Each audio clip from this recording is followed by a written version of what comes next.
Today I'm feeling like taking the two most popular all-time favorite Vietnamese dishes that are phở and gỏi cuốn combined into one. Hi everyone, it's Helen here.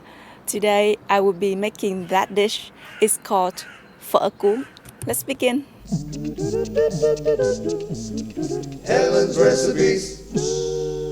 In this video, I'm gonna show you how to make the fresh flat rice noodle called Bánh phở and how to use it as wrapper for a very special kind of fresh bean rolls called phở cuốn. Before showing you how to make the fresh rice noodle at home, let me bring you to visit a very traditional home factory that has been producing rice noodles for many generations.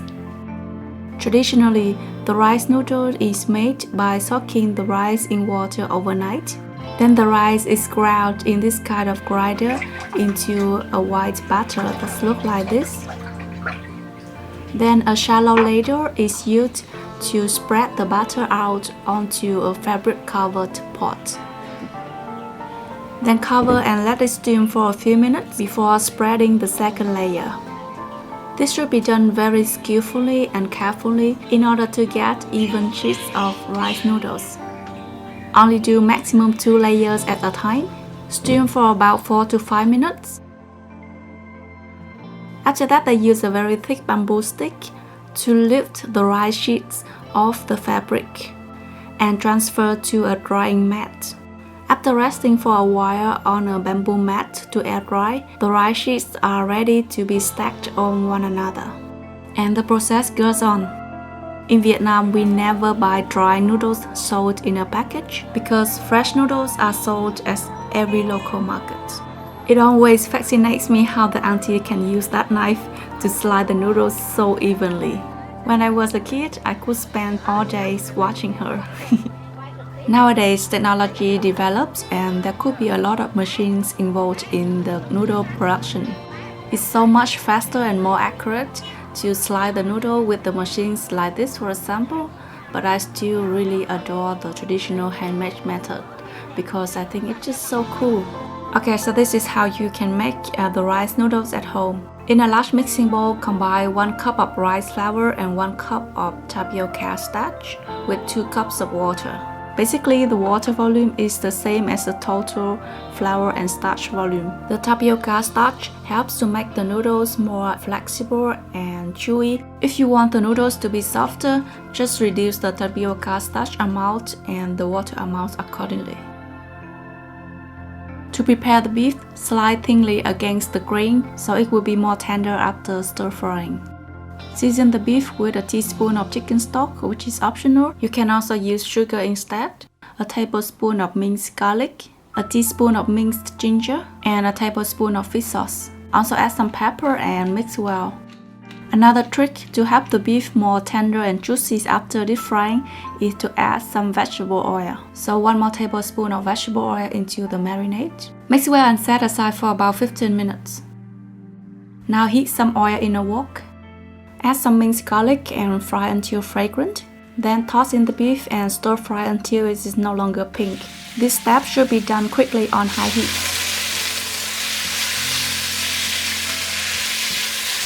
You can add some onion slices if you like.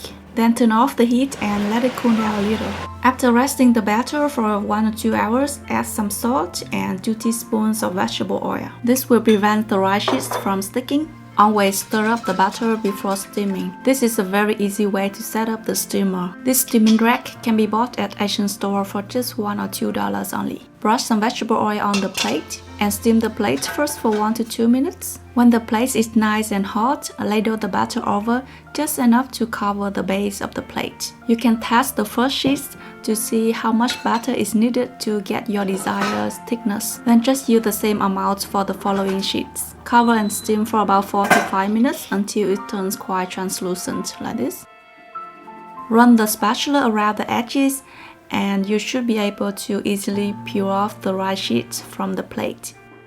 Because of the oil added in the batter, it should be able to stack on each other without sticking.